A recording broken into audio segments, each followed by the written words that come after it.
नमस्कार दोस्तों, हमारे YouTube चैनल सीजी शिक्षा में आपका स्वागत है। तो चलिए आज बात करते हैं बाल विकास एवं शिक्षा शास्त्र का। ये जो सेट है वो डी सेट है और डी सेट का हम अध्ययन करेंगे। यह जो है सेकंड पेपर है। फर्स्ट पेपर का हमने सभी विषयों का जो है आप तक पहुंचा दिया है वीडियो, और ये है सेकंड पेपर का। और सेकंड पेपर में हम सबसे पहले लिए हैं बाल विकास एवं शिक्षा शास्त्र। तो चलिए बात करते हैं। प्रश्न पहला का है।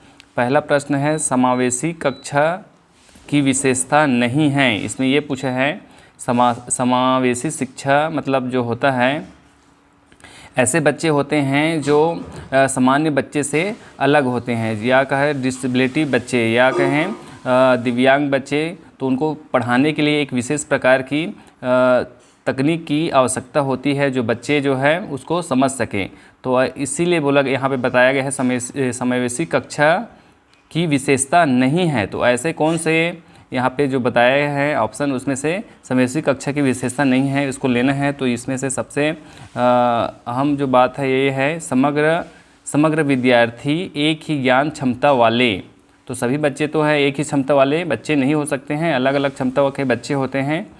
तो ये जो है इसका सही ऑप्शन हो जाएगा, समग्र विद्यार्थी एक ही ज्ञान क्षमता वाले नहीं। प्रश्न 2 की, तो बुद्धि एवं व्यक्तित्व में वंशानुक्रम की भूमिका क्या होती है, इस पर हम बात करते हैं। तो हम सभी जानते हैं कि अपने जो वंशानुक्रम जो होता है क्या है, अपने माता पिताओं से बहुत सारे ऐसे चीज़ें हैं जो हमको मिलता है। तो इससे जो होता है ये महत्वपूर्ण होता है, महत्वपूर्ण भूमिका होती है। तो प्रश्न जो क्रमांक 3 है, सतत एवं व्यापक मूल्यांकन का उद्देश्य नहीं है। यहाँ पे पॉइंट नोट ये करेंगे कि नहीं है पूछा जा रहा है। सतत एवं व्यापक मूल्यांकन का उद्देश्य नहीं है। इसका सही उत्तर हो जाएगा ए, अध्यापन एवं अधिगम प्रक्रिया को शिक्षक केंद्रित कार्यकलाप में बदलना। तो चलिए आगे देखते हैं।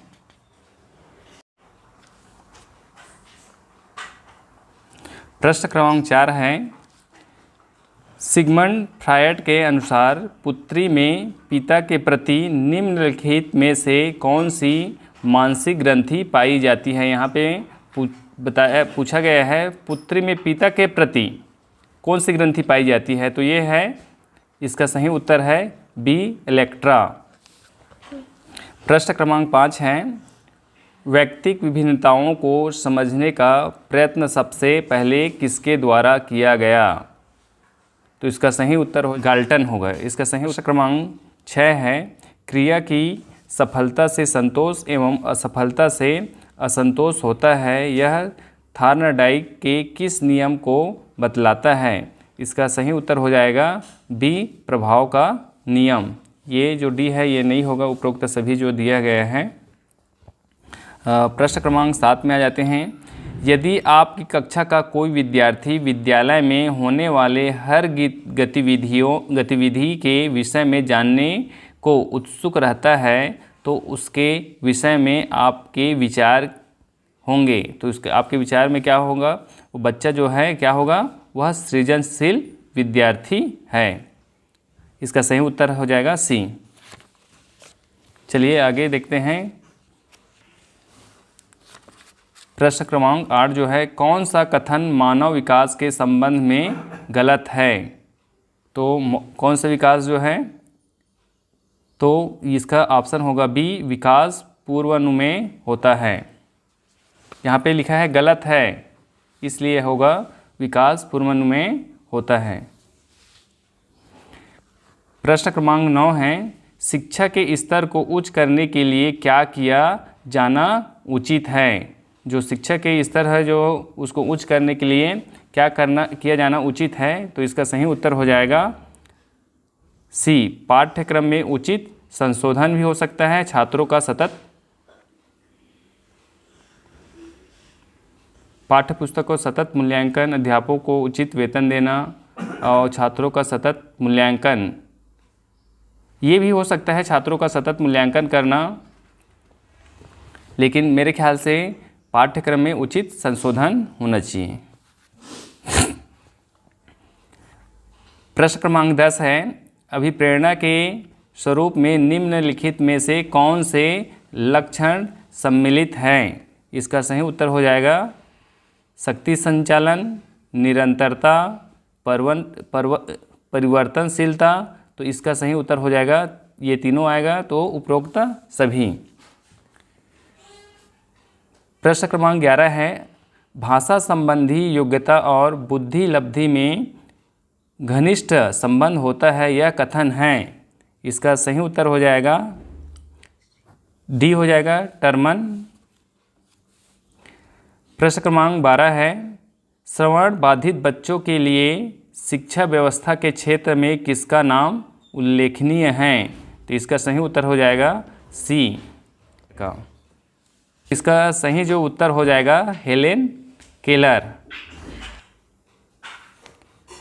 प्रश्न क्रमांक 13 है, किस तरह के प्रश्न सबसे अधिक उत्तम होते हैं? तो इसका सही उत्तर हो जाएगा डी, समस्या प्रधान और हल ढूंढने में सहायता करें। प्रश्न क्रमांक 14 है, सामान्यतः निबंधात्मक प्रश्नों का प्रयोग विद्यार्थियों के मूल्यांकन के लिए किया जाता है। इस प्रकार के प्रश्नों की खामियां होती है। तो इसका सही उत्तर हो जाएगा ए, विश्वसनीयता एवं वस्तुनिष्ठता की कमी। प्रश्न क्रमांक 15 है, सीखने के अंतःदृष्टि सिद्धांत को किसने बढ़ावा दिया? तो इसका सही उत्तर हो जाएगा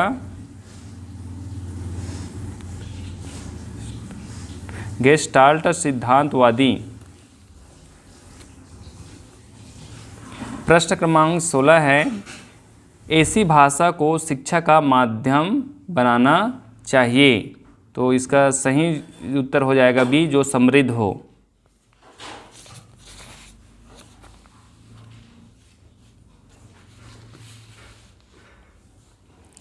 प्रश्न क्रमांक 17 है, मूल प्रवृत्तियों की संख्या संवेग के संबंध में कितनी हैं? तो इसका सही उत्तर हो जाएगा डी, 14। प्रश्न क्रमांक 18 है, बालकों में अधिगम प्रसार हेतु कौन सा कारक आवश्यक है? इसका सही उत्तर है डी है, अध्ययन के प्रति वैयक्तिक रुचि। प्रश्न क्रमांक 19 है, जिन बच्चों के परिवार का वातावरण प्रजातांत्रिक होता है वह अन्य बच्चों से अपेक्षाकृत ज़्यादा होते हैं। तो क्या ज़्यादा होते हैं उनके, ये देखते हैं। तो 19 में हो जाएगा आपका बहिर्मुखी और अधिक क्रियाशील वाले।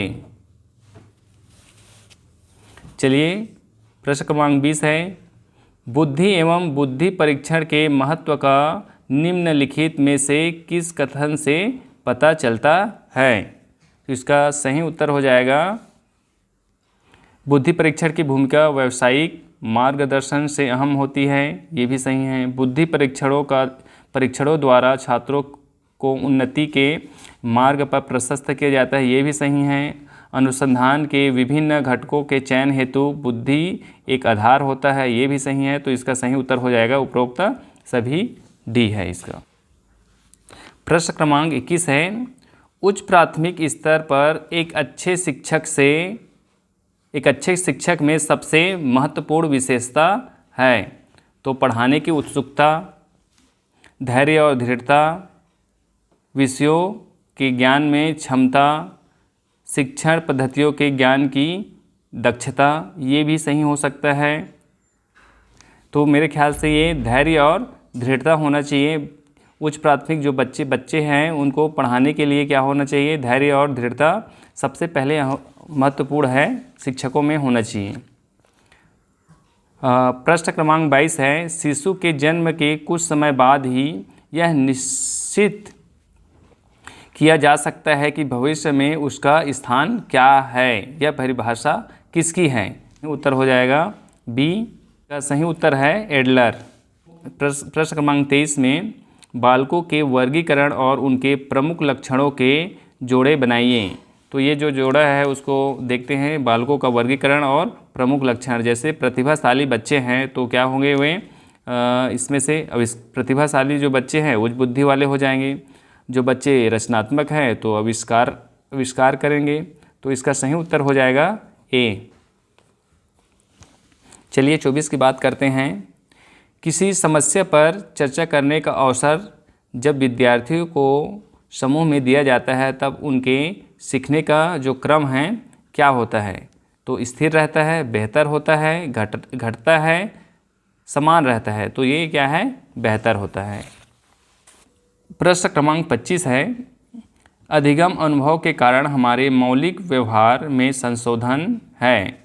तो अधिगम की यह परिभाषा निम्नलिखित में से किसने दी है? इसका सही उत्तर हो जाएगा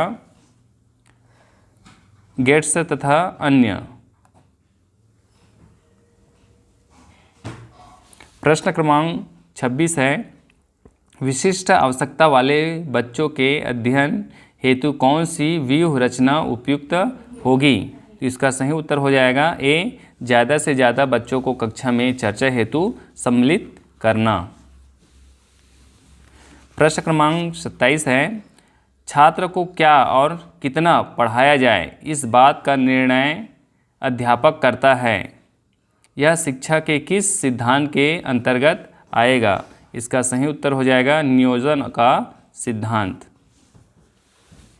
प्रश्न क्रमांक 28 है, बालकों के बौद्धिक विकास की 4 विशिष्ट अवस्थाओं को किसने बतलाया? तो इसका सही उत्तर हो जाएगा ये डी जो है, ए बी है, पियाजे।